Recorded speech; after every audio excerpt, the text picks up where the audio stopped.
प्रवचन सेवा. आजच्या प्रवचनासाठी निवडलेला विषय हा या भूतलावर जन्माला आलेल्या माणसासाठी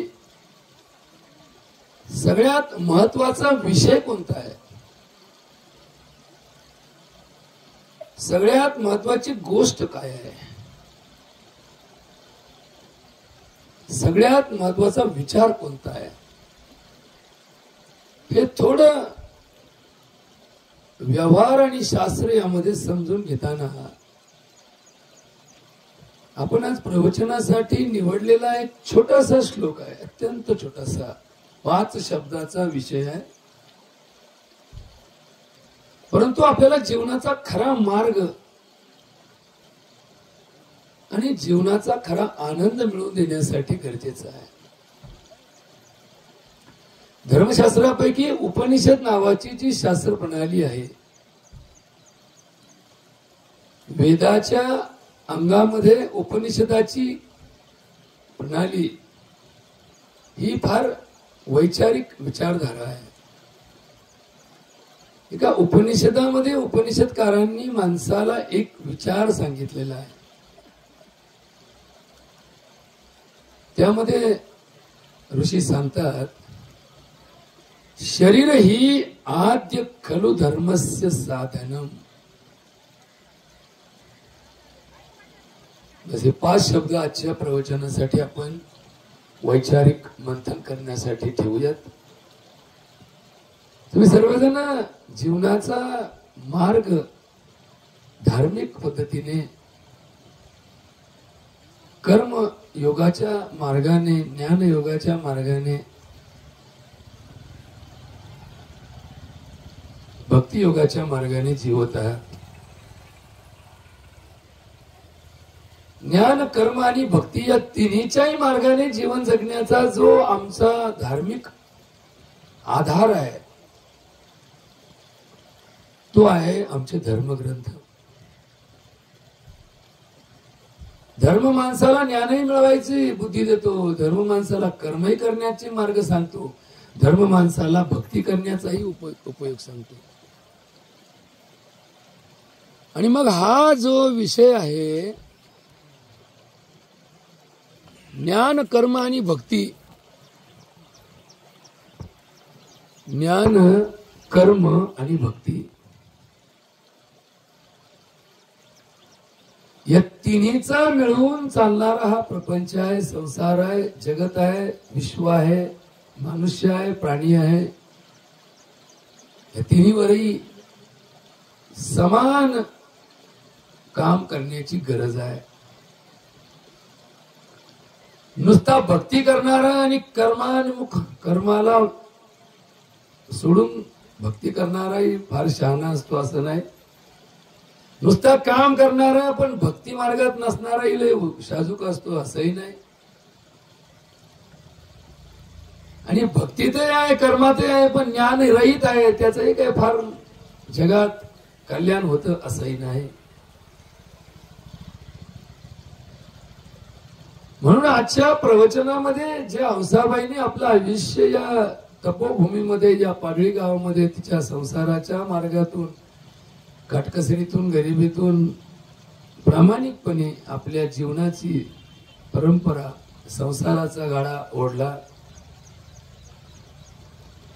कष्ट करून आपल्या पुढच्या पिढ्यांचा प्रपंच उभा केला, नातवंडा परतंडापर्यंत आपल्या जीवनाचा मार्ग कर्तव्य दक्षतेने निभावला. हे शरीर मागच्या पिढ्यांनी वर्षानुवर्ष जपून ठेवलं, पण हे शरीर जपणं म्हणजे काय करणं याचा अर्थ थोडासा आम्हाला माहित नाही. आजच्या पिढीला या शरीराला जपण्याचा मार्ग चुकलाय, म्हणून हे शरीर या पिढीमध्ये तकलादू, नाजूक,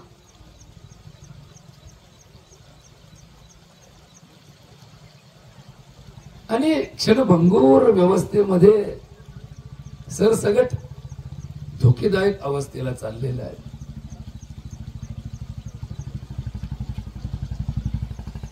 आणि म्हणून आजच्या प्रवचनाला निवडलेला जो श्लोक आहे ना, तो तुम्हाला आम्हाला व्यवहारामध्ये समजून घ्यावाच लागेल. नाही समजला तर आपल्या जीवनाला अर्थ राहत नाही. आपण निरर्थक जीवन, मोघम जीवनाचा मार्ग स्वीकारल्याचा अर्थ निघतो आणि जो धोकेदायक आहे.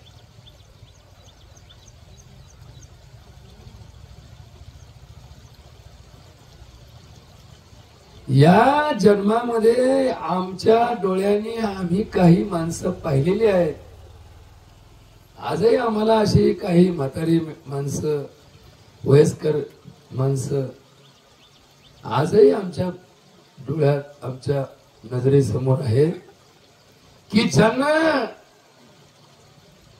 किमान काही दिवस आधी मृत्यूची चाहूल लागते आणि ते लोकांना सांगतात की बाबा आता माझं या आठवड्यात काही खरं नाही.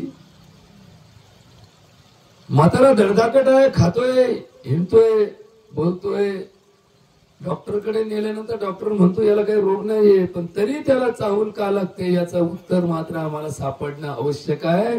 आणि जे आमच्या या पिढीला मेलं तरी लवकर कळत नाही अशी मानसिकता जेव्हा निर्माण झाली, तिथून आम्हाला या मानवी जीवनाचं मूल्य आणि आमच्या जीवनाचा व्यवहार आम्हाला कळला नाही याचा अर्थ निघतो.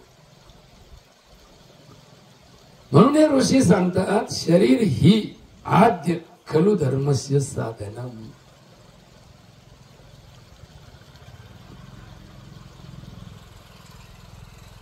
अर्थाचा असा आहे की हे शरीर जे तुम्हाला, मला, सर्वांना जन्माला मिळालं, या जीवाला या जन्माला येण्यासाठी कशाची गरज लागली? शरीराची गरज लागली. जसं तुम्हाला इथं पाडळीमध्ये दहाव्याला येण्यासाठी कशाची गरज लागली? साधनाची गरज लागली. तुम्ही तुमच्या साधनाने आला, इष्टीने आला, नाही तर पायाची गाडीवर आला, पण तुम्हाला साधन लागलं नाही यायला इथं. मग काही लोक म्हणतील आम्हाला काही बाकीचं साधन नव्हतं, मग आमची 2 पायाची गाडी आणली, आम्ही आलो इथं.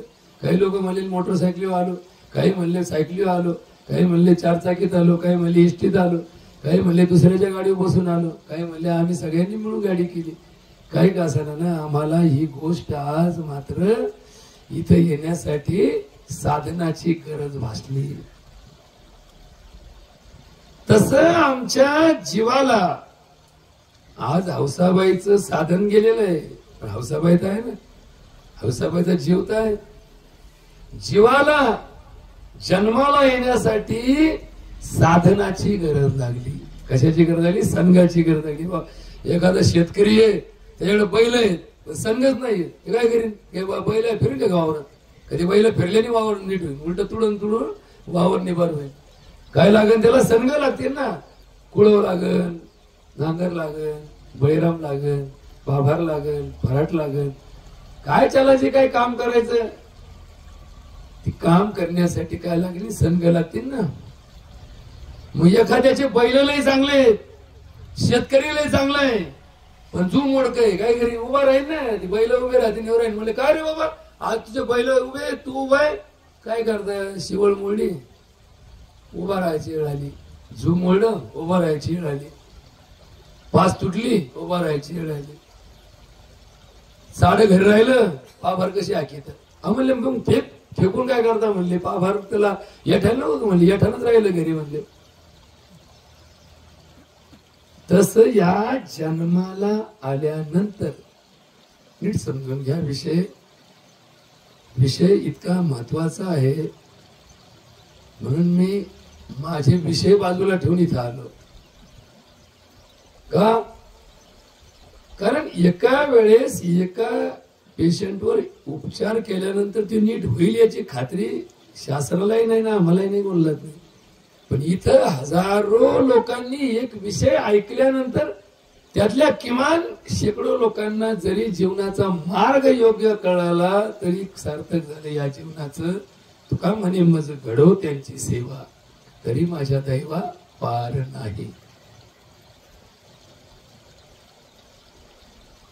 मग हे जीवन जगण्यासाठी हवा, पाणी, अन्न, वस्त्र, निवारा भौतिक सुविधा ही जितकं महत्वाचं आहे त्याच्यापेक्षा 1000 पटीने महत्वाचं आहे शरीर. म्हणून तर हिंदीमध्ये एक म्हण आहे ना, सर सलामत तो पगडी 50. डोकंच जागेवर असेल, आपल्या शरीरात धड असेल, धड धाकट असेल, म्हणून याला काय म्हणतात, धड म्हणतात बरं का. धड शरीराला काय म्हणतात, धड म्हणतात. आणि हे शरीर याची जी रचना क्रिया आणि याची जी कर्म व्यवस्था आहे ना, ही फार विचित्र आहे बरं का. तुम्हाला कदाचित माहित नाही किंवा कदाचित त्या शास्त्राचा तुम्ही कधी विचार आणि अभ्यास केला नाही, म्हणून तुमच्याशी एक हितगुज करण्याचा प्रयत्न करतो. या शरीरातली प्रत्येक पेशी,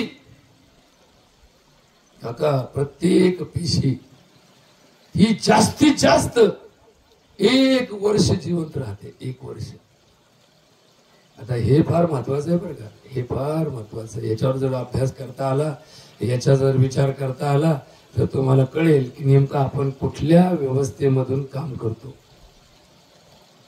यातली रक्तपेशीचे असणारे 6 प्रकार,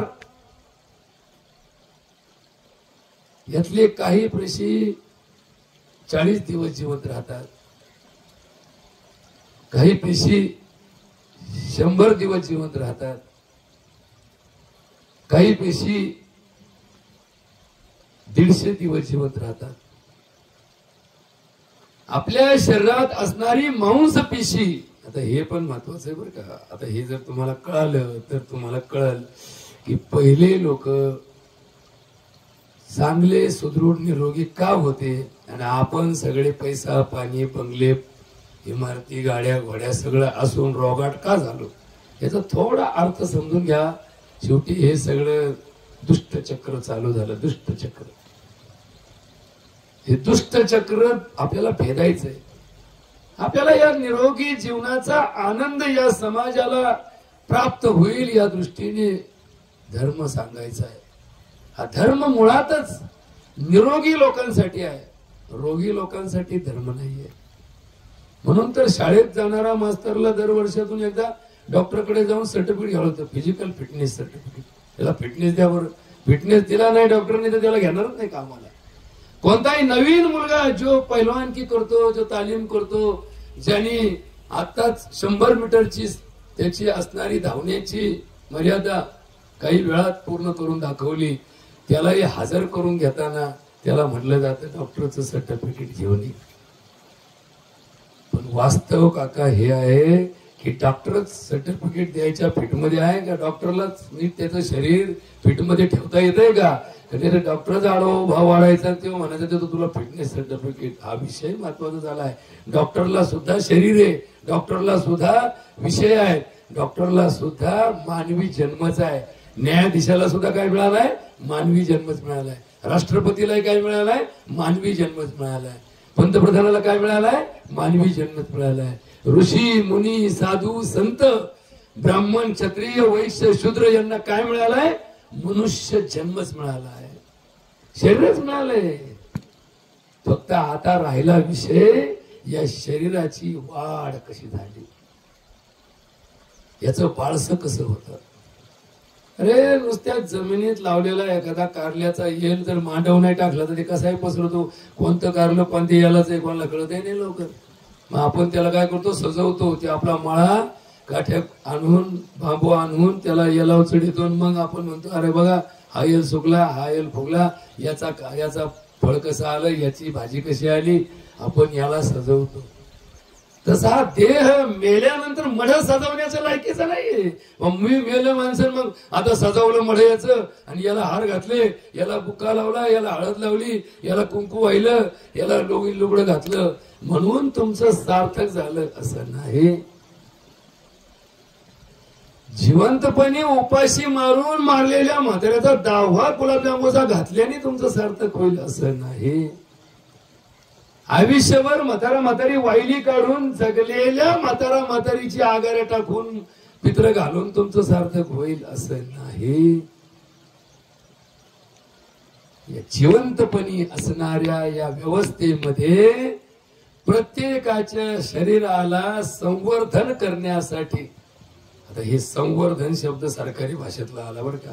वृक्ष संवर्धन, जल संवर्धन, जमीन संवर्धन, पण हे शरीर संवर्धन कुठे गेलं रे? याचा काय योजना शासनाकडे नाही? म्हणले पोषण आहार आला, महिला बाल विकास आला, बायांना आता खिचडी भेटायला लागली, गड्यांना पौष्टिक आहार भेटायला लागला, पोरांनाही आमच्या शाळेमध्ये आता हे खायला भेटतं, ते खायला भेटतं. हे सगळ्या यंत्रणा कुचकामी काय झाल्या? याच्यातला मुख्य विषय बाजूला का गेला? जी आई ज्या बाळाला जन्म देते तिच्या इतकी त्याची काळजी जगात कोणीच घेऊ शकत नाही. हे तर आपण कुठे पाहिलं? हे पार आपण नंदलालाच्या पासून पाहतो आलो ना, की जिने जन्म दिला तिची इतकी काळजी वाहू दुसरी कोणतीही कर्मचारी म्हणा किंवा रोजानी लावलेली म्हणा, महिन्यानी लावलेली म्हणा, ती काळजी घेऊ शकत नाही. आमच्या पुण्या मुंबईमध्ये जसे म्हाताऱ्यांना वृद्धाश्रम काढले, त्याचे जन्मलेल्या बाळांनाही पाळणा घर काढले. पाळणा घर म्हणजे काय? ते 4 महिन्याचं बाळ, तिच्या आईला नोकरी, ₹1,00,000 पगार. मग ₹1,00,000 काय केलं? हे बाळ 8 घंटे 12 घंटे दुसऱ्याच्या ताब्यात दिलं आणि सांभाळा तुम्ही आमचं बाळ. मला ते बाळ सांभाळता त्या बाळाला जागेपणी कोणाची सवय लागली? ज्यांनी सांभाळलं त्याची सवय लागली, आणि मग त्या सवयी खाली ते बाळ वाढलं आणि हिने जन्म देऊन हिला काय ओळखी गेलं बाळाला. मग हिची माया ममता आटली, हिचं प्रेम वात्सल्य गेलं, आणि मग म्हातारपणी तेच पोरग तिला सांभाळीना म्हणले, अहो काय तुला जीव लावायचं? म्हणले काय तुला कळत नाही का? तुला करता येत नाही का? म्हणले धडधाकट आहे तू. अहो ते म्हणले, अहो मी तुला एवढं काय केलं तुम्हाला? काय रोजानी माणसं लावून मला जबाळलं म्हणून काय तू काय माझे उपकार केले? म्हणजे शेवटी तो काय आला? व्यवहार आला. आणि व्यवहार आणि भावना याच्यातला भेद ज्याला समजला त्याला धर्म आणि अधर्मातला भेद समजला. बरोबर का? धर्म आणि अधर्म यातला भेद कशात आला? व्यवहार आणि भावना. धर्म भावना पूर्ण आहे म्हणून तर इथं आपण श्रद्धांजली व्हायला आलो. कोणती श्रद्धांजली? आर्थिक श्रद्धांजली का लाख रुपये गोळा करून द्यायचे, निच्या खात्यातले टाकायचे? इथं आपण श्रद्धांजली वाहतो. कोणती वाहतो? भावपूर्ण श्रद्धांजली वाहतो. भावपूर्ण. आता हा भाव कुठे? बाजारातल्या बिग बाजार मध्ये आहे का भाव? नाही. हा भाव अंतःकरणामध्ये आहे. अंतःकरणामध्ये भावना. मग हा भावनेने भरलेला प्रपंच, भावनेने जन्माला आलेला मनुष्य भावना पूर्ण जगला तरच तो या धर्माला धरून जगला. दुर्दैवाने हा बनलेला नवीन समाज, या समाजामध्ये ईश्वर तत्वाला मानणारा, पाळणारा शब्द वापरतो बरं का. पाळणं काय काय करतो आपण? जनावरही पाळतो, कुत्रही पाळतो, आपण काय काय पाळतो? जे जे पाळण्याजोग आहे ते सगळं पाळतो. तसा आम्ही ईश्वर सुद्धा, बघा बरं का, जरा खटकन काढला, ईश्वर सुद्धा पाळितो. पाळितो म्हणजे काय? कुत्र का पाळितो? कुत्र राखण करतो म्हणून पाळितो ना. तर ईश्वर काय करतो? ईश्वर कल्याण करतो म्हणून पाळितो त्याला. बघा बरं का. आता याच्यावर थोडासा घोटाळा काही लोकांनी डाचाकते ना, म्हणजे यायला हे काय चाललंय आम्हाला? ईश्वराला पाळितो म्हणतो का आम्हाला? मग पाळितो नाही तो बाळगतो म्हणा, बाळगतो. आता बाळगायला काय ते बाळे म्हणून बाळगायचं त्याला? आपण म्हणलं पैसा बाळगीत चला, प्रॉपर्टी बाळगीत चला, नाही ना. पाळितोच आपण त्याला, ईश्वराला. देऊळ बांधलं, काय कल्याण झालं? नाही म्हणले लय भारी देऊळ बांधलं. काय काय देऊळ आहे? 3 लाख रुपये घातले मूर्तीला, 30 लाख रुपये घातले. काय मोठा कळस, 50 फुटाचा कळस केला देवळाचा आम्ही. किती फुटाचा? 50 फुटाचा कळस केला. उंची देवळाच्या कळसाची वाढली, पण मानवी मूल्य आणि मावनी भावना यांची उंची याला सपाट करून टाकलं, रोटा मारून टाकला. भावना शून्य जग का झालं? हे जगाला भावना शून्यतेकडे नेण्याचा हा जो अट्टहास आहे हा कोणत्या काळाने निर्माण झाला याचा थोडा बारीक विचार करण्याची गरज आहे. अरे कारण नसताना, संबंध नसताना, चूक नसताना रामाने 14 वर्ष वनवास भोगल्याचा आम्ही रोज लाख लाख रुपये घालून ऐकतो ना. लाख रुपयाचा महाराजांना रामायण चालू आहे आमच्या गावात. रामायण कुठे चालू आहे? रामायण घडलेलं आहे तुमच्या गावात ऐकायला आलो आपण. काय ऐकायला आलो? म्हणजे रामायण ऐकल्याने आमच्या आयुष्याचं कल्याण होतं. काय कल्याण होतं? रामायण ऐकलेलं नाही होतं. इथं आम्ही भांडतोय, तणाटण भांडतोय. या रामायणात राज्य सोडून 14 वर्ष वनवासाला गेलेला 14 दिवसात आपल्याला पुन्हा कसं मारेल या आशेने आम्ही भांडतोय, तंडतोय. काय कायद्याच्या खाचा खोचा सगळ्या बाजूने आम्ही अभ्यास करून कसं प्राप्त करता येईल. म्हणजे भोगवाद आम्हाला सोडित नाही आणि त्यागवाद आम्ही ऐकायला निघालो. काय फायदा आहे त्याच्यातून? दवाखान्यामध्ये उपचार याचं जे महत्व आहे ते सोडून बाकीचं महत्व वाढवून ठेवलं आणि आम्ही अडचणीत सापडलो. उपचार उपचार. तसा जीवनामध्ये आचार आचार आचार सोडून दिला आणि बाकीच्याच तो माजून ठेवलं. एवढे देवळं बांधून ठेवले. देवाचं पावित्र्य, देवाची पवित्रता आम्ही जाणली, पण आमची पवित्रता तिथे नेऊन बसवली का? नाही म्हणले. आम्ही आमचं डचकोते म्हणले. एका देवळात एक गेला भक्त आणि बाहेर चपला काढल्या. नवीन चपला, तर चपला काय थोड्या काय महाग आहे. पाचशे पोशाख परवडला एवढ्या चपला महाग भेटायला लागले. चपला काढल्या बाहेर आणि देवळाच्या आत गेला. आता त्या देवळामध्ये अतिरेकी घुसले होते. आता अतिरेकीला कसं असते, भोळे बाबडे लोक सापडले का त्यांचं सोपं काम होतं ना. प्रतिकार कमी करणारा माणूस कोण? भक्त. भक्त काय करतो? देवाच्या नावाने जातो आणि देवाच्या नावाने सहन करतो. सगळ्यात जास्त सहनशक्ती कोणाची जगात असेल तर ती फक्त आणि फक्त भक्ताची असते. जे भक्त नाहीत ते एवढंही सहन करीत नाही, एवढंही सहन करीत नाही. भक्ताला सहनशीलता असते. पाऊस लागला तर भक्त कोंबलत नाही.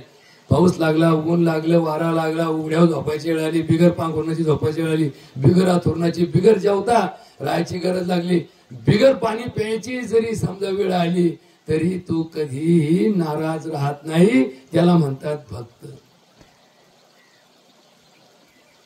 आणि जो भक्त नसतो तो त्याला 12 वाजता बोलवा जेवायला, 12:30 वाजता बसवतो. अर्धा घंटा लेट झालं तुझं म्हणजे अरे बाबा तुला जेवायला वाढले. आता ते जेवणाचा आनंद घेण्यापेक्षा तो काय करतो? तो फक्त नकारात्मक विचार डोक्यात ठेवतो. कारण तो कोण नसतो? तो भक्त नसतो. या जगातला प्रत्येक व्यक्ती जर भक्त असेल तर काय आनंद होईल जगाला? काय चालेल? अरे पूर्वीच्या काळी चोरीचं चौर्य कर्म करण्यासाठी ज्यांचा जन्म झाला असे म्हणणारे जे चोर होते ना, ते सुद्धा कोण होते? देवाचेच भक्त होते. ते सुद्धा नीतिमत्ता शिकवायचे लोकांना. चोरी कुठं करावी याचा एक कायदा असायचा. चोरी कुठं करू नये, चोरी करताना काय करू नये याचे कायदे त्यांच्याकडे पुस्तक आहेत. पुस्तकं त्यांच्याकडे. आता ते विधिलिखित गोष्टीपेक्षाही या धर्मलिखित गोष्टीमध्ये याचं सगळ्याचं उत्तर आहे की हे सगळं कसं घडतं, या सगळ्याची आवश्यकता काय आहे, प्रत्येकाची गरज काय आहे, प्रत्येक गोष्टीची आवश्यकता काय आहे. म्हणून तर आपण बघा एक उदाहरण देतो. एक प्रत्येक आखाड महिन्यामध्ये प्रत्येक सवाष्ण बाईला एक पूजा करायला सांगितली. बरोबर? आखाड महिन्यामध्ये सवाष्ण बाईनी एक पूजा करायची. ती पूजा कोणाची करायची? देवदासीची पूजा करायची. आता बघा बरं, आता शब्द किती मोठा आणि कसा जवळ आला बघा. आता देवदासी शब्द ऐकायला सोपं वाटला. म्हणजे ती पूजा कोणाची करायची? वेश्या आणायची, वेश्याची पूजा करायची. कोणी करायची? सवाष्णबाईने करायची. का बरं करायची? बघा धर्म किती मोठा आहे आणि धर्माची विचारधारा किती प्रगल्भ आहे याचा अर्थ नीट समजून घ्या. वेश्या व्यवसाय करणाऱ्या स्त्रीला धर्मामध्ये देवदासी सांगितलं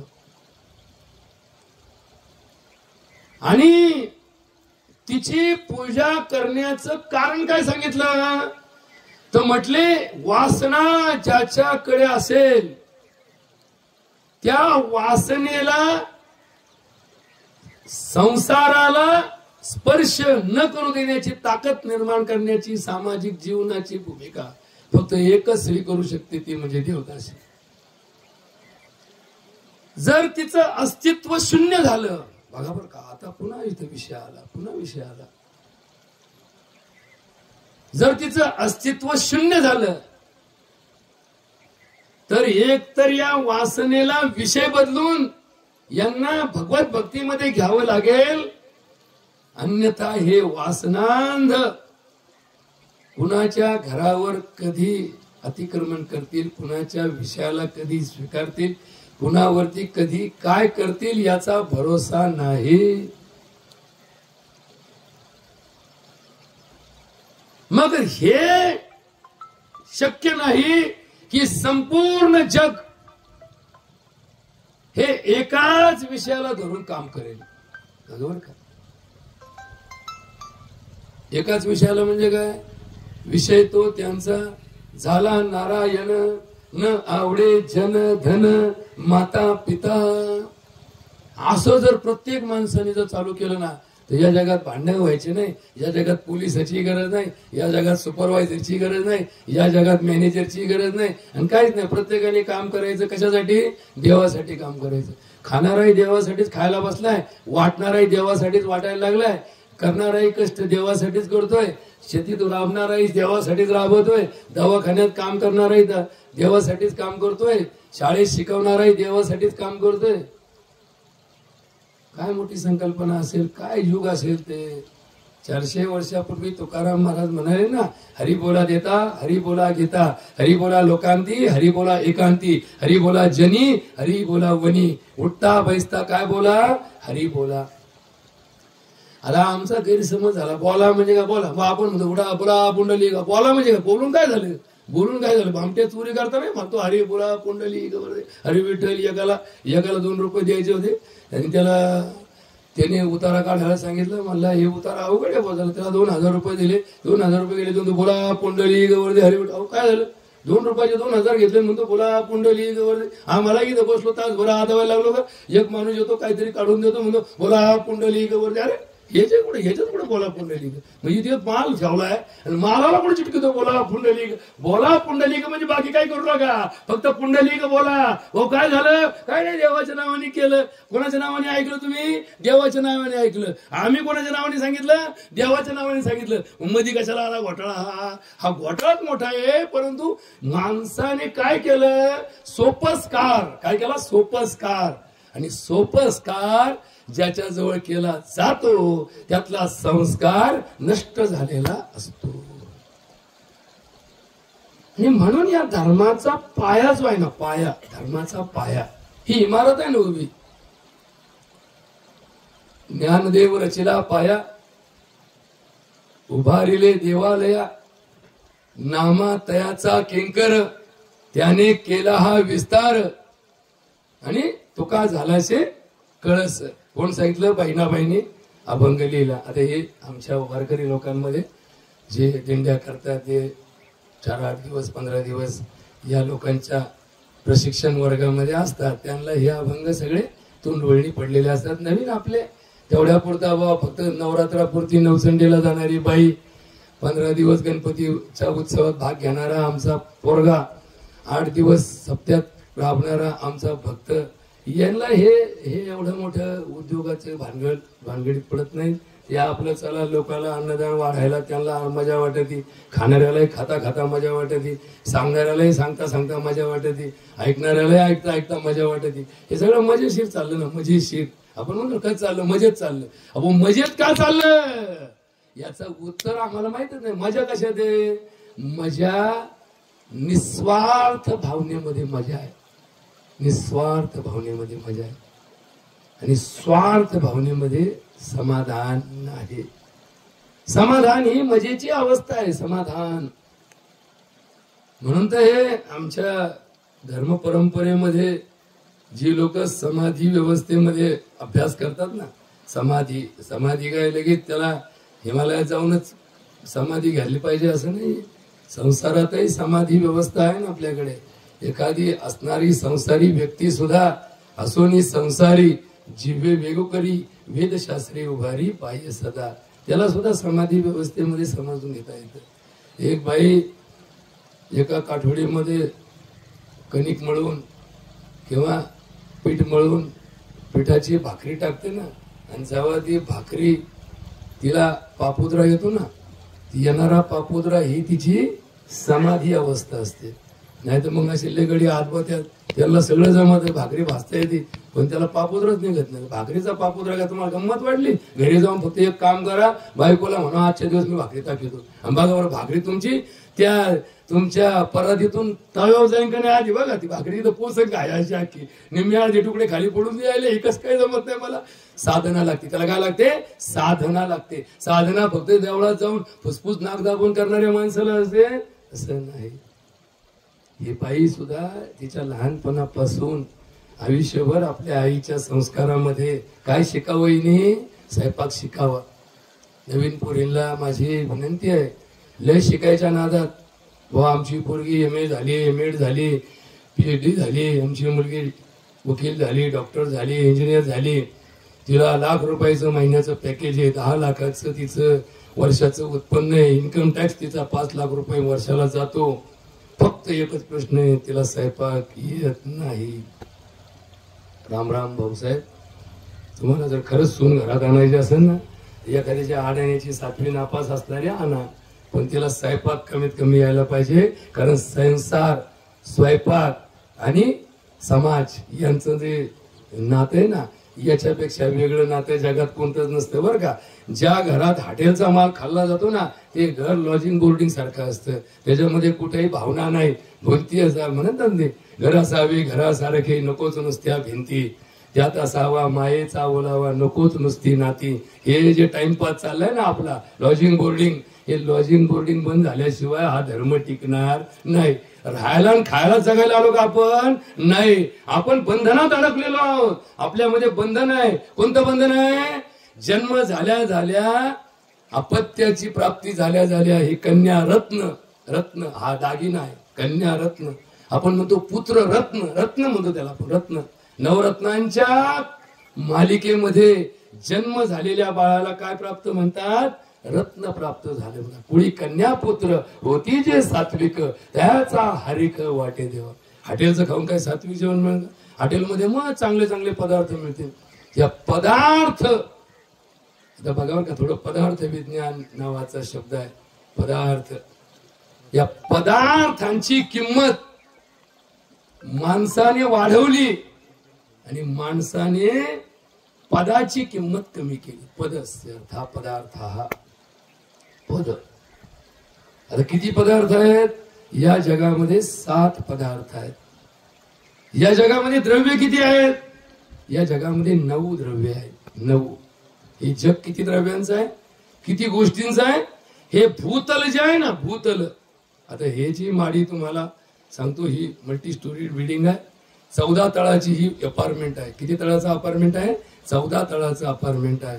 या 14 तळामुळे आपण राहतो भूतलावर. आपण म्हणतो ना 7व्या मजल्यावर राहतो. आमचा पोरगा पुण्यामध्ये 12व्या मजल्यावर राहतो. आमची मुलगी मुंबईमध्ये 20व्या मजल्यावर राहते. तसं आपण या भूतलावर राहतो. याची पत्ता काय आपला? भूतल. भरतवर्षे भरतखंडे जम्बूद्वीपे दंडकारण्य. आपण कुठं राहतो? दंडकारण्यात मध्ये राहतो. आपण सप्तद्वीपापैकी कोणत्या द्वीपात राहतो? जम्बूद्वीपामध्ये राहतो. आपण कोणत्या राष्ट्रात राहतो? भरतखंडामध्ये राहतो. भरतवर्ष भरतखंडामध्ये राहतो. आता हे पत्ते आम्ही कोणी पाहिलेच नाही. आता पत्र टाकलं भरतवर्षे भरतखंडे जम्बूद्वीपे, हे फक्त बामनच पूजेमध्ये म्हणतात. बसा म्हणा मम आत्मना स्मृती स्मृती प्राणोक्त फलप्राप्त. हे आपली त्यांची कॅसेट 10 मिनिटाची 15 मिनिटाची चालू असते. आम्हाला वाटतं ही जी कॅसेट ऐकली का देव ऐकून घेतो, देव त्याच्या देवाच्या तोंडातून ऐकतो. आपल्याला वाटतं आपल्यासाठी चाललंय सगळं. तसं तुम्ही पण परीक्षा द्यायची. आता नवीन काय काय ठिकाणी सोय निघाली. काका यायचंच नाही परीक्षेला. आमच्याकडे पोरं परीक्षेला बसायला पण पोरं आहेत, तुम्ही फक्त 100 रुपये वजन द्यायचे, ते पोरं परीक्षा देतात. सर्टिफिकेट कुणाच्या नावाने येतं? माझ्या नावाने येतं. परीक्षा कोणी दिली काय ते तुम्ही नका विचारू. म्हणजे 1000 रुपये दिले का परीक्षा होती सगळं? अहो सर्टिफिकेटच महत्वाचं होतं. तर मग सर्टिफिकेटचाच कार्यक्रम महत्वाचा असला ना, ते बाकीच्याची किंमत काय झाली? शून्य झाली ना. मग अभ्यास कशाला करायचा? नाही म्हणजे अभ्यास केला तरी सर्टिफिकेट भेटणारच आहे, नाही केला तरी सर्टिफिकेट भेटणारच आहे. जसं ते आता परवा दिवशी 8 दिवसापूर्वी म्हणले पंचायत समितीने ठेवलं, सगळे सरपंच ग्रामसेवक यांना बोलावलं आणि मग लोक गेले, सह्या केल्या आणि म्हणले जेवणाचे सुरू झालं म्हणले. आणि मग ते लोक आले पुण्याहून शिकवायला. म्हणले शिकवायला आलो. कोणाला शिकवायला? हे मास्तर आले. हे शिकवायला आमचे ग्रामपंचायतचे सदस्य म्हणले कुठे गेले सगळे? नाही म्हणले जेवायला, जेवायला टाइम झाला म्हणले, जेवायला गेले. मग जेवण काय त्यांच्या घरी नव्हतं का? त्यांची बायको म्हणली की आज तुमचं तिकडे शिक्षण चालू आहे, तुम्हाला जेवणाची स्वयंपाक नाही करायचा, पण खायासाठी आलो, खाऊन घेतलं गेलो. मग खाण्यासाठीच जर जीवन आहे तर मग हे धर्म काव्य हे प्रपंचाला जोडलेला परमार्थ हा काय शिकवतो? खाणं शिकवतो का? नाही म्हणले आम्ही आमच्या गावात सप्त्याची उपस्थिती वाढावी. बरोबर का? आता नवीन पयंडा म्हणून आम्ही रात्री 9ला चालू होणारं कीर्तन 7ला चालू करतो. 7 ते 9 कीर्तन करतो. 9च्या पुढे पंक्ती चालू होतात. 8:45 वाजता तो जो कोणी मोरक्या असतो ना, तो महाराजला म्हणतो, महाराज 8:45 वाजले, 9ला चालू करायचं, भक्ष्य नाम चालू करायचं. ते महाराज म्हणतो अभंगाचा पहिला चरण ढाळाई ढाळाई ढाळाई ढाळ. लगेच तो म्हणतो महाराज डोब्बा रखुमाई. तो म्हणतो घेणं काय पडलं मला, पाकिट मिळलं ना मला, विषय संपला. अहो कीर्तन कशाला म्हणतात? 4 चरणाचा अभंग. भैरवी पर्यंत ज्यांनी 4 चरण सोडले त्याचीच परीक्षा पास झाली का नाही, त्यालाच पाकिट देत चला. नाही तर पहिलं चरण सोडलं ना 25% अनुदान मंजूर करा, 75% तुमच्याकडे ठेवून देत असत. वाटीत जाऊ नका तर हे कीर्तन ठेवा. अहो पहिले रातची 9ला कीर्तन चालू व्हायचे. का बरं? सगळे लोक काम धंदे करून जेवण खावण करून 9ला यायचे. आणि कीर्तन मोडायचं कधी माहिती का? मी माझ्या आयुष्यात एक कीर्तन पाहिलंय, पहाटे दिवस उगता मोडलं. म्हणजे कसं काय? रंगलं कीर्तन. कीर्तन रंगत असतं. आम्हाला कीर्तन रंगत असतं हेच माहित नाही. आमच्या भिंती रंगल्या, आमचे गावं रंगले, आमचे हे पेवर ब्लॉक रंगले, पण आमचं कीर्तन रंगलं हे आम्हाला काहीच कळत नाही. रंगतच नाही आमचं. रंगत का नाही? रंगत चढत नाही त्याच्यात. दोन्हीकडून प्रतिसाद कसा असतो? कीर्तनकाराने सांगितलेली गोष्ट की ऐकणाऱ्याच्या श्रवण भक्तीच्या कानामध्ये गेल्यानंतर ती जर गळी उतरवली, तिच्या अंतःकरणाला जर भिडली, तर तो माणूस किती झोपेत असू द्या खडखडून जागा होतो. अरे म्हणजे यात तथ्य आहे. यात काय? तथ्य आहे. आता तथ्य आणि तत्व यातला फरकच माहित नाही आम्हाला. तत्वहीन जीवनामध्ये तथ्य कशात आणि कशात नाही हे ज्याला कळत नाही त्याला जगाच्या पाठीवर धर्म समजत नाही. सगळं गावच पेरीत, पण ज्याला दुरीत पेरायची सवय लागली ना त्याच्या वावरात गेल्यानंतर प्रसन्न, काय काय ज्वारी पेरले राव, काय द्वारे टाकले होते का? द्वाऱ्या नव्हत्या टाकल्या, या मुठीने पेरलं म्हणले. काय इंचा इंचाव काय अशी फुटपट्टी घेतली का? एका फुटावर दाना पडला पाहिजे. नाही, या मुठीने सोडा दाना. असा पाभाऱ्या की ज्याची साधना आहे त्याचा दाना इथं म्हणजे इथंच पडणार. आणि त्याला जर सांगितलं ना भाऊ हे बिगाभर जमीन आहे आणि शेरभर बी आहे, 8 तासाला 2 मुठी शिल्लक ठेवीन आणि म्हणून तुझं वावर पेरून झालं, हे 8 तासाच्या 2 कस काय उरले? तू काय प्रत्येक मोडाणाला मोजित होता का? नाही. आपले साधना कशाला म्हणतात? ही साधना आहे. आणि या साधनेचं साध्य काय? तर या जीवनाची सफलता. साधनेचं साध्य काय? आता साधना करण्यासाठी कशाची गरज लागते? प्रवास करण्यासाठी कशाची गरज लागते? एखाद्या वाहनाची गरज लागते. प्रवास करण्यासाठी कशाची गरज लागते? वाहनाची गरज लागते. तसं साधना करण्यासाठी कशाची गरज लागते?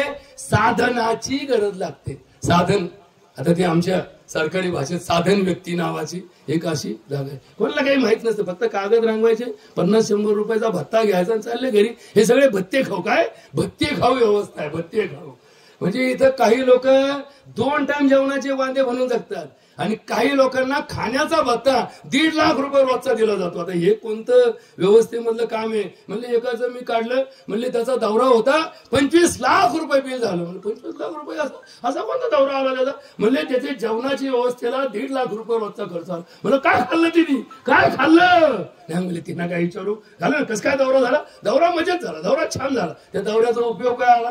इथं आमच्या वावराला पाहायला दिल्लीहून माणूस येतो. आता तेवढ्या येण्याच्या जाण्याच्या खर्चात इथं वावराच्या लोकांना जर बी खतं दिले कमीत कमी यांची वावरं तरी पिकतील. म्हणजे पण बुद्धी कशी म्हणजे दिल्लीची कमिटी आली, या कमिटीने फार वाट लावून टाकली. याच्या नादी लागून लागून माणसाची फार वाट लागली. कमिटी काय फक्त इकडे चालली का? आमचंही म्हणजे शिष्टमंडळ, आमचंही संघटना, कोणाची? वारकरी संघटना. मग संघटनेचा आला अध्यक्ष, म्हणजे देव राहिला बाजूला, आम्हीच मोठे झालो.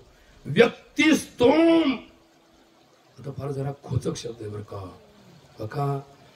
व्यक्तिपूजा आणि व्यक्तीची स्तुती जेव्हापासून या धर्मात सुरू झाली तेव्हापासून धर्माची वाट लागली. काय लागली? वाट लागली. महाराज मोठा, कोण नव्हतं महाराज मोठा? सगळ्यात भंगार जागा कुठली या व्यवस्थेमध्ये आज असेल तर ती ही आहे. ही तो काय माझी स्तुती करता? माझी स्तुती? अरे नाही, स्तुती भगवंताचीच. मुलगा झाला ना तर बाप दाद्याचं पाप पुण्य काढीत नाही बसायचं. स्तुती कुणाची करायची? भगवंताचीच करायची. लग्न कुणाचं आहे? माझ्या मुलाचं तुमच्या मुलीशी, माझ्या मुलीचं तुमच्या मुलाशी आहे. स्तुती कुणाची करायची? भगवंताचीच करायची. आपल्या वावरामध्ये कष्ट करून मिळालेली धान्याची रास गोळा करून ठेवली, स्तुती कोणाची करायची? भगवंताचीच करायची. लक्षात ठेवा. मी शिक्षण घेतलं, मला डिग्री मिळाली, माझा राज्यात पहिला नंबर आला, स्तुती कोणाची करायची? भगवंताचीच करायची. भगवंताचीच करायची. स्तुतीला पात्र कोण आहे?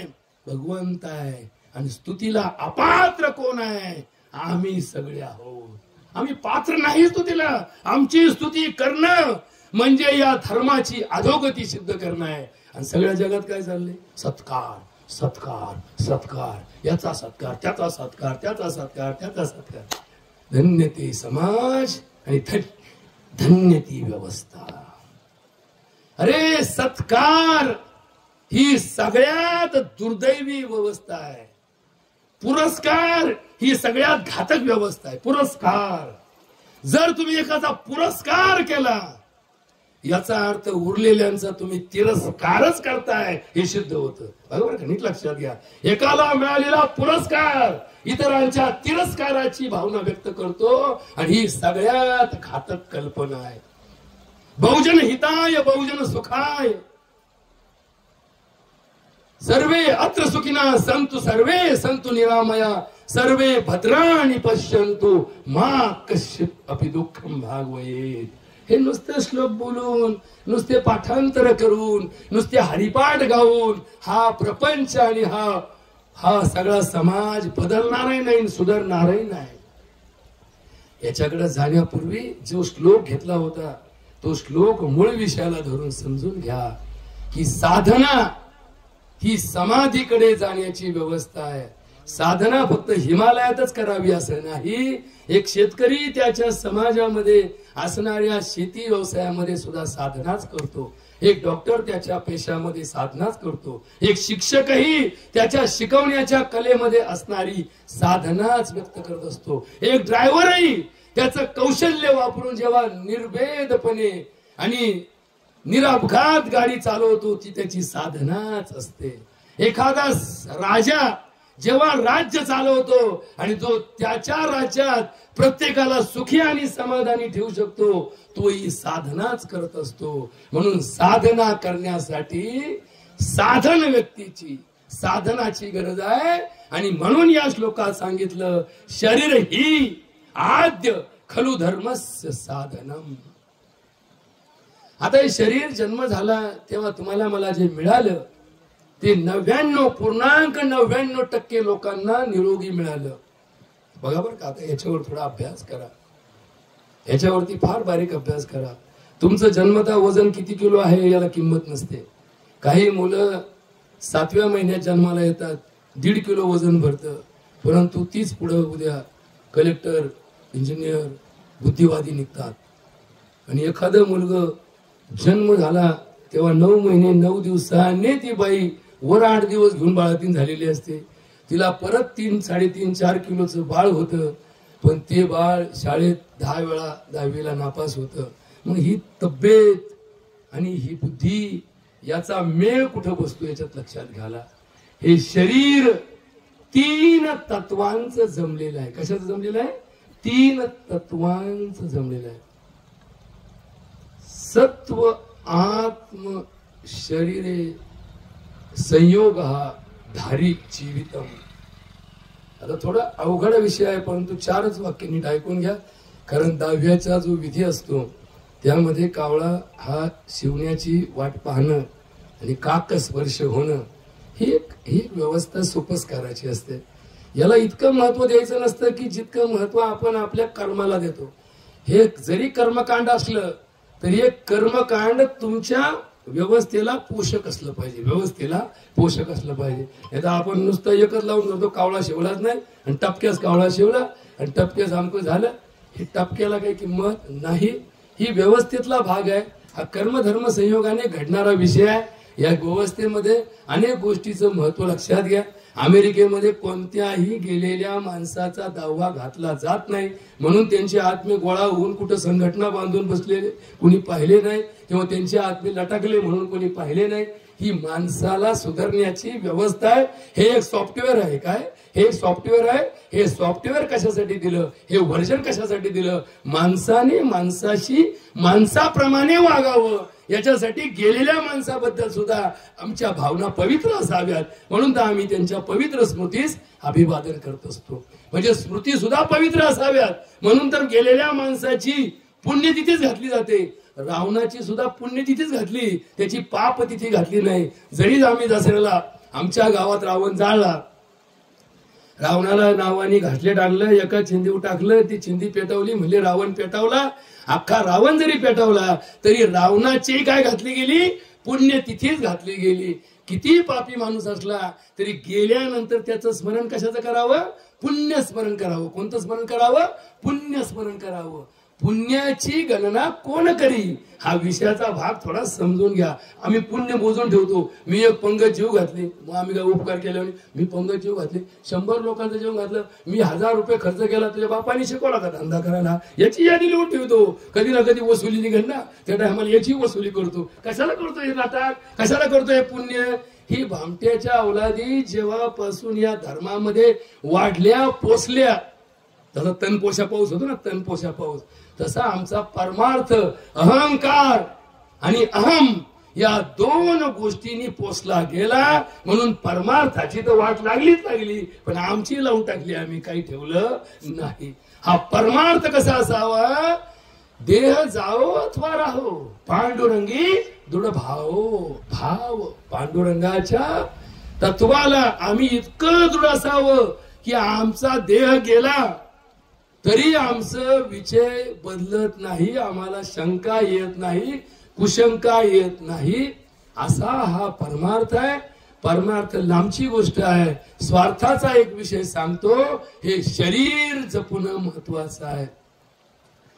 पूर्वीचे लोक आशीर्वाद द्यायचे, दीर्घायुषी भव, सुखायु भव, शतायुषी भव. आता हे नाव जे घेतले ना मी तुम्हाला आता, हे भव म्हणजे काय जिआर काढायचे का हे? की 100 वर्ष जगणारी पिढी आता आपल्याला सांभाळायची? माणसं 100 वर्ष जगलेच पाहिजेत अशी ताकद या धर्म विद्या आणि धर्म पाळणाऱ्या लोकांमध्ये आहे. मग धर्म पाळायचा म्हणजे काय करायचं? धर्म पाळायचा म्हणजे हे शरीर आणि हे मन निरोगी ठेवायचं. मग निरोगी कशाने राहतं? हे शरीर शुद्ध कशाने होतं? ही जागा शुद्ध कशाने होते?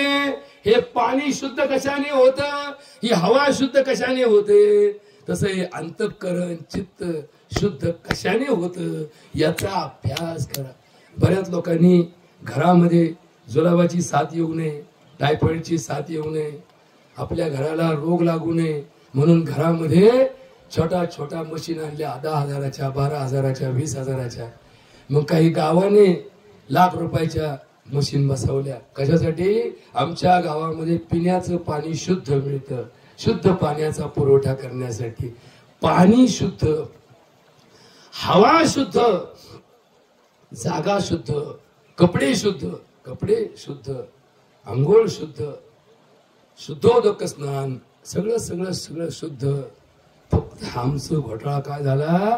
आमचं चित्त शुद्ध नाही राहिलं. चित्त, ज्याचं चित्त शुद्ध नाही त्याचं वित्त काहीच काम करीत नाही. सांगतो कोण? माळकऱ्यांनो, आमचे तुकाराम महाराज सांगून गेले, चित्त शुद्ध तरी शत्रू मित्र होती, व्याघ्रही न खाती सर्पतया, विषते अमृत आघात ते हित, अकर्तव्य नित होय त्यांचे, दुःख जे देईल सर्व सुख कळी, होतील शीतल अग्निज्वाळा, आवडेल जीवा जीवाचे या परी, सकळा अंतरी एक भाव. तुका म्हणे कृपा केली नारायणे, जाण जेते येणे अनुभवे.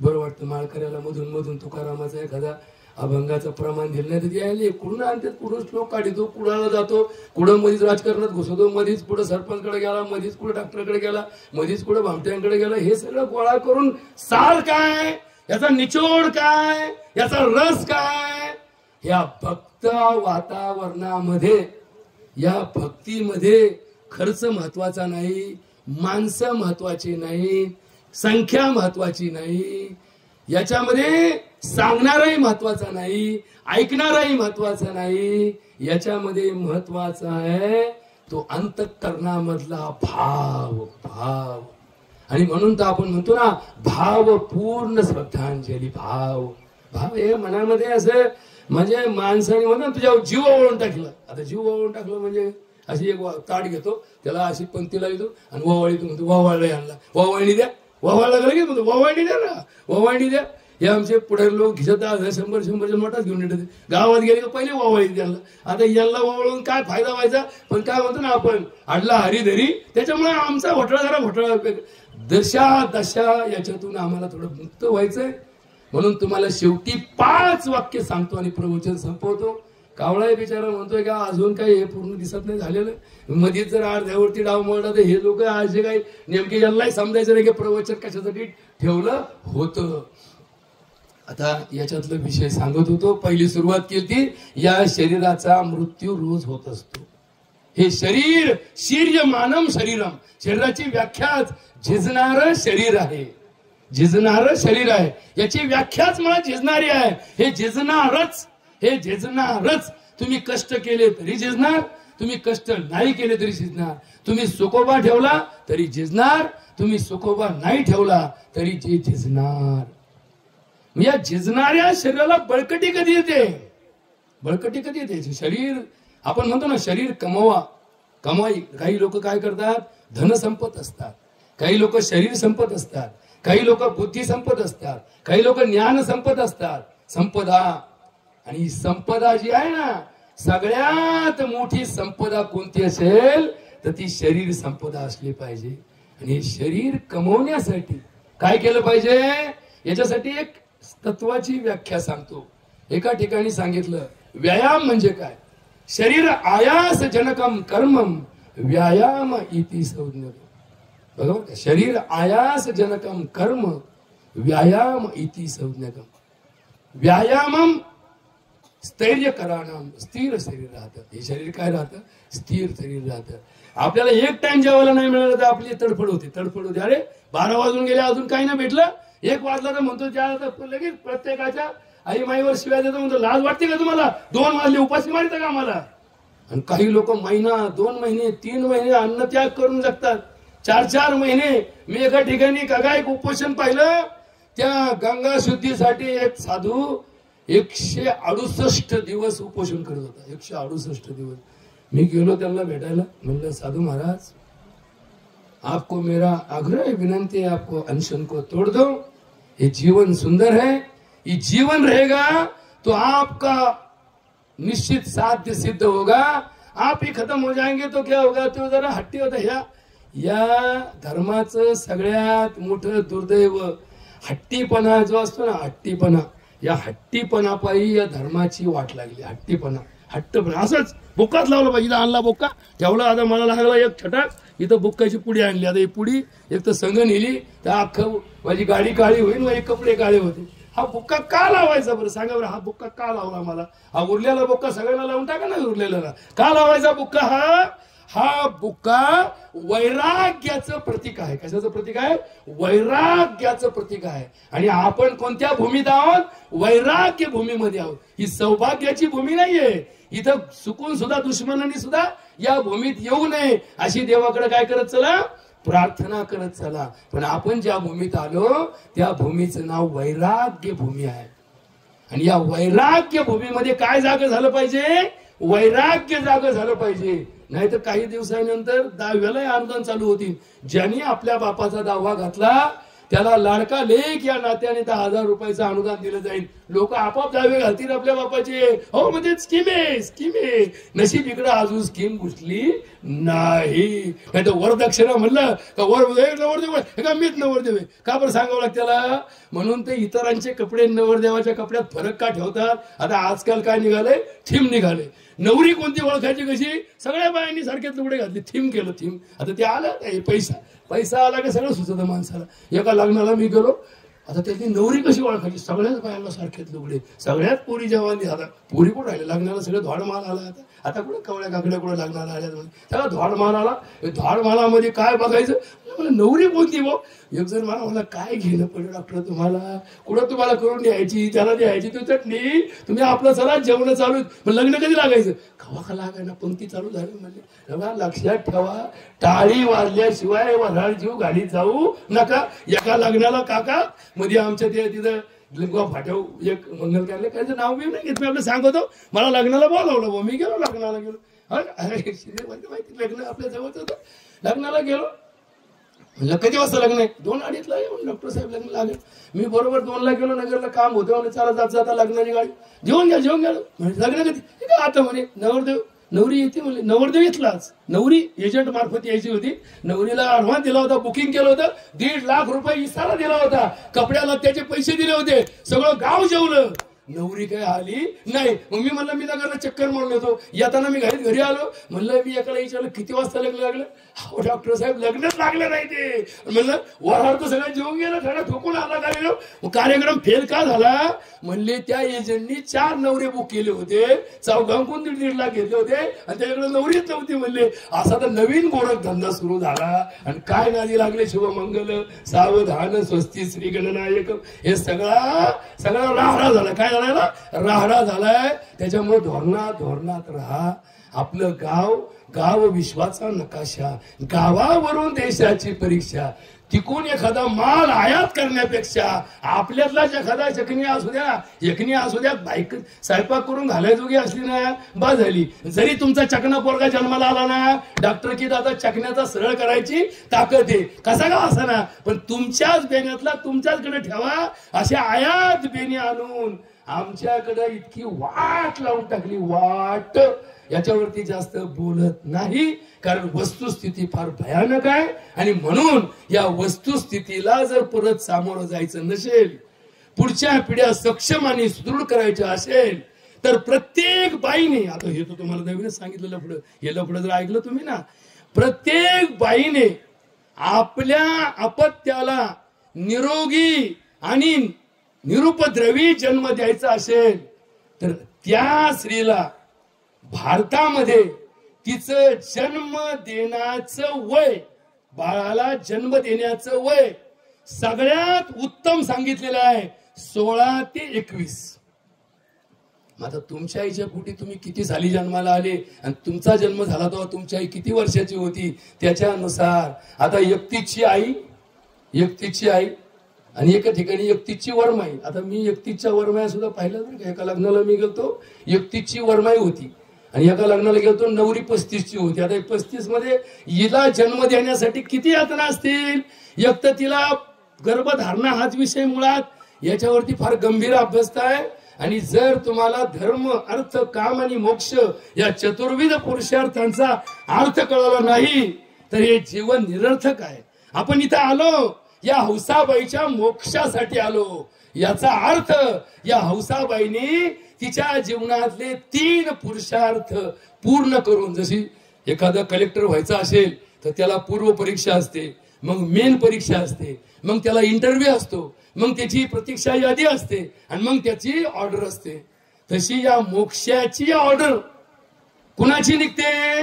ज्याने धर्म अर्थ काम या 3 पुरुषार्थाची प्राप्ती या संसारामध्ये पूर्ण केली आहे, त्यालाच मोक्षासाठी ऍप्लिकेशन करता येतं.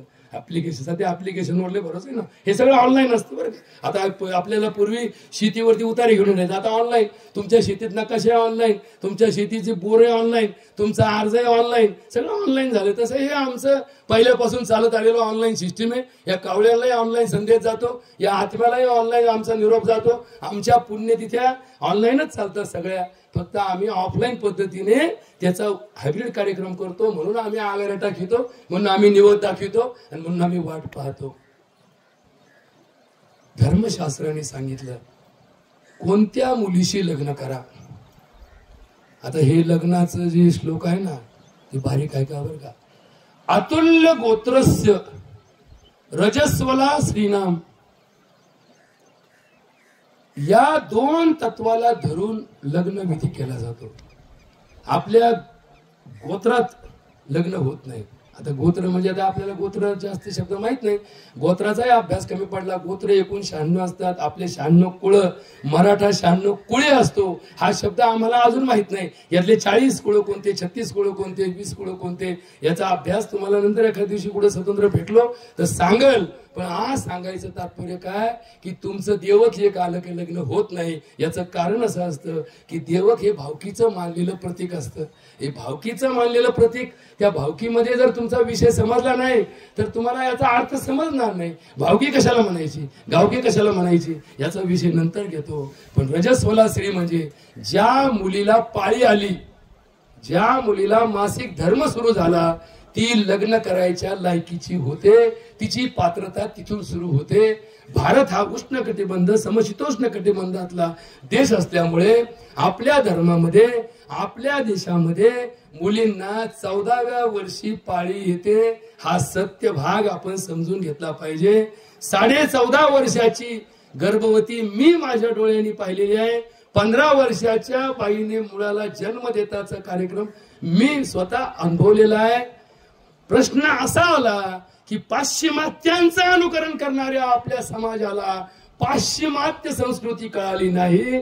जर एखादा आंबा सडू नये म्हणून आपण काय करतो, पिकलेला आंबा फ्रीज मध्ये ठेवतो. 1 महिन्यानंतर सुद्धा तो आंबा न सडता खाता येतो. तसा या पश्चिम राष्ट्रामध्ये, बर्फाच्छादित प्रदेशामध्ये, थंड वातावरणामध्ये मासिक धर्म स्त्रीला वयाच्या 24व्या वर्षी चालू होतो. तिथून पुढे ती स्त्री या लायकीची होते. तिथून पहिले ती कुमारीच असते. आणि तिच्यामध्ये आणि आमच्यामध्ये असणारा धर्मभेद काय, धर्मभेद काय. आम्हाला कामदेवाची पूजा करण्याची गरज नाही, इतकी ताकद कामदेवाने आम्हाला दिलेली असते.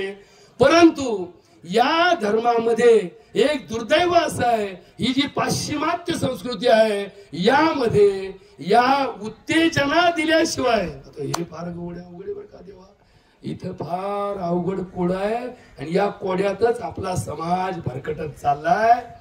पाश्चिमात्यांमध्ये उत्तेजनेशिवाय हा विषय पूर्ण होत नाही. धर्म अर्थ काम या विषयाला उत्तेजना लागते. म्हणून तर आपल्या गोव्यामध्ये हे परदेशी लोक बिगर कपड्याची हिंडते. बरोबर, गोव्यामध्ये आपले लोक वेगळ्या कामाला जातात, त्यांचे लोक वेगळ्या कामाला जातात. या समुद्र किनाऱ्यावरती आपल्याकडे सूर्य उपासना करणारा आपला धर्म आहे. दिवसातल्या 12 तास सूर्यदर्शन आपल्याकडे असतं. पाश्चिमात्य देशामध्ये दिवसातले 3 तास 4 तास याच्यापेक्षा जास्त सूर्यदर्शन होत नाही. कित्येक राष्ट्र अशी आहेत की ज्यांच्यामध्ये वर्षातले 9 महिने सूर्यदर्शन होणं अप्रूप असतं. इतकी दुर्दैवी व्यवस्था सूर्य उपासना करण्यासाठी त्यांच्याकडे आहे, म्हणून ते सूर्य उपासक नाहीत.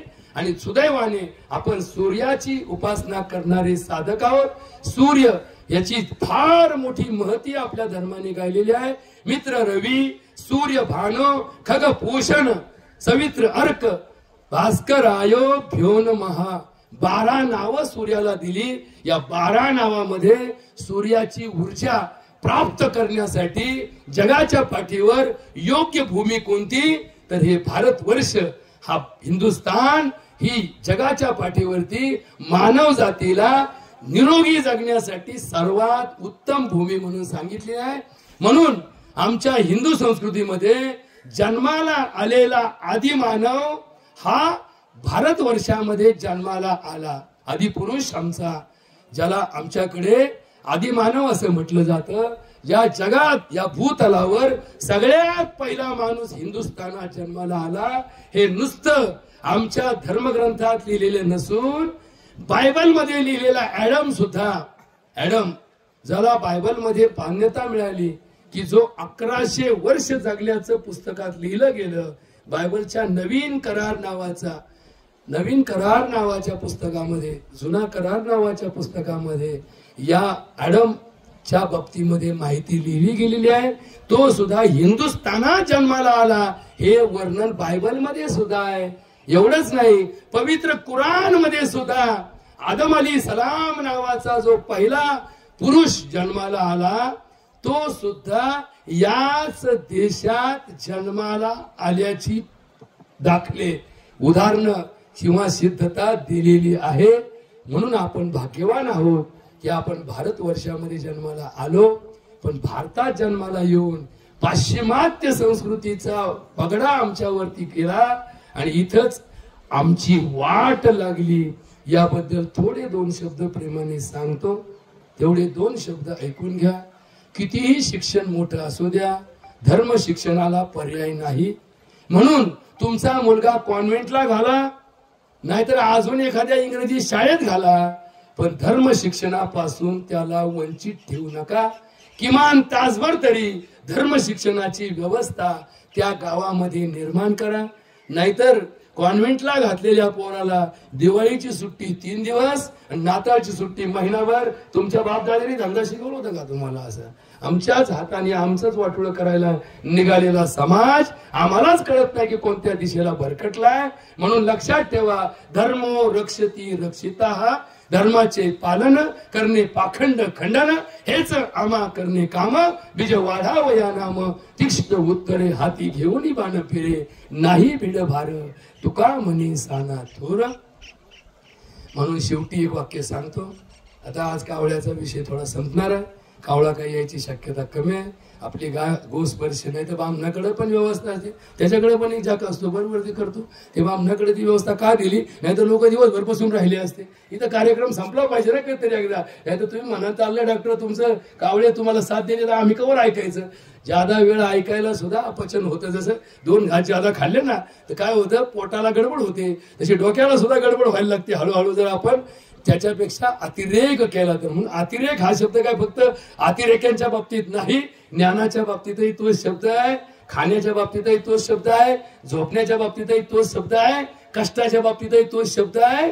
प्रत्येकाचा अतिरेक नको, ही आयुष्याची संकल्पना आम्हाला समजून घेता आली पाहिजे। म्हणून गाय आणा, नाही तर बामणाला म्हणा, तुझ्या पद्धतीने आपला हाताळून घे विषय। शेवटी हौसाबाईचा हा जीवनपट आपण सगळ्यांनी पाहिलेला आहे। शेवटी तुम्हाला एक वाक्य सांगायचं होतं, ते यासाठी हा प्रवचनाचा मार्ग स्वीकारला होता। हे शरीरही कमवता येतं, शरीरही कमवता येतं। या शरीर कमवायच्या माणसाला 3 गोष्टी करणं आवश्यक असतं। एक असतं शरीराला पोषण करणारा जो घटक आहे तो सात्विक असला पाहिजे। सात्विक माणसं दीर्घायुष्य असतात, राजस माणसं अल्पायुष्य असतात आणि तामसी माणसं दीर्घायुषी असून सुद्धा काही उपयोग होत नाही। म्हणून सात्विकता ही आमच्या धर्माची पहिली ताकद आहे। म्हणून प्रत्येक नैवेद्य, प्रत्येक प्रसाद, प्रत्येक ठिकाणी दाखवलेला निवद हा सात्विक असतो। प्रसादाची ताकद आमच्या धर्माने फार ठिकाणी समजून सांगितली आहे। प्रसादे सर्व दुःखानां हानी यस्योपजायते, प्रसन्न चेतसा आयु बुद्धिर एव अवतिष्ठते। भगवद्गीतेमध्ये प्रसादाचं महत्व समजून सांगण्याचा प्रयत्न भगवंतांनी केलेला आहे। म्हणून सात्विक अन्न खात चला। जो सात्विक अन्न खातो तो सुंदर आयुष्य जगतो, जो मांसाहार करतो तो दीर्घायुषी होऊ शकेल कदाचित, कारण शेवटी त्याच्यातही पोषक घटक असतातच, पण त्याचं मन हे सात्विक राहत नाही, तो पाशवी मनाचा होतो. जसं अन्न असतं तसं मन तयार होतं. अन्न खावे तसे मन असते. म्हणून सात्विक अन्नाचा तिरस्कार आणि राजस तामस अन्नाचा पुरस्कार करणारा समाज हा पाशवी मनाचा बनत चाललेला आहे, भावना शून्य बनत चाललेला आहे. म्हणून माझी विनंती आहे की सात्विक अन्नाकडे लक्ष द्या, पहिली गोष्ट. दुसरी गोष्ट, शरीराचा व्यायाम करणं हे प्रत्येकाला अत्यावश्यक असतं. हे शरीर जर हल्लं नाही, चाललं नाही, बोललं नाही तर या शरीराला अनेक गोष्टीचे दुष्परिणाम भोगावे लागतात. जर एखाद्या माणसाने 1 वर्षभर तोंड बंद करून ठेवलं आणि एक शब्दही तोंडातून उच्चारला नाही तर तो माणूस हळूहळू वेडा व्हायला लागतो. मौखिक ही ताकद, काया वाचा म्हणे, हा वाचा जो शब्द आहे, ही वाचा सिद्धी प्राप्त करायची असेल तर मन मोकळं करत चला. आपल्या मनात आलेल्या भावना मनात दाबून न ठेवता कुणापाशी तरी व्यक्त करत चला. पण तुम्हाला विश्वासार्ह जगात व्यक्ती भेटली नाही तर, आता बघा बरं का, आता इथं लक्षात ठेवा बरं का, जर तुम्हाला तुमच्या भावनेला वाट मोकळी करून देण्यासाठी विश्वासार्ह व्यक्ती भेटली नाही तर मंदिरात जाऊन देवापाशी तुमची वाट मोकळी करा. याच्यासाठी देव आहे. ज्याच्या घरात आई आहे त्या आईपाशी कोणतीच वाट न मोकळी करता 13 किलोमीटरचा गड चढून वैष्णव देवीपाशी तुमच्या भावनांची वाट मोकळी करणारा माणूस कोणत्या धर्मात जगतोय याचा बारीक अभ्यास करा. झालेली सेवा या ठिकाणी पूर्ण करतो. तुम्हाला दीर्घायुष्य प्राप्तीसाठी काही गोष्टी सांगण्याचा प्रयत्न केला. हे पूर्ण होत नसतं, म्हणून तर ही मालिका असते. प्रवचन ही काय असते? मालिका. जसं ते टीव्हीला असते ना, ब्रेक के बाद अगले हफ्ते में अगला कार्यक्रम, म्हणजे तुमच्या गावात कोणी मरावा आणि मग आम्ही यावा अशी आमची इच्छा नाही. जगावं हे आम्हालाही वाटतं, पण जगण्याला मर्यादा आहे. मृत्यू हा अटळ आहे.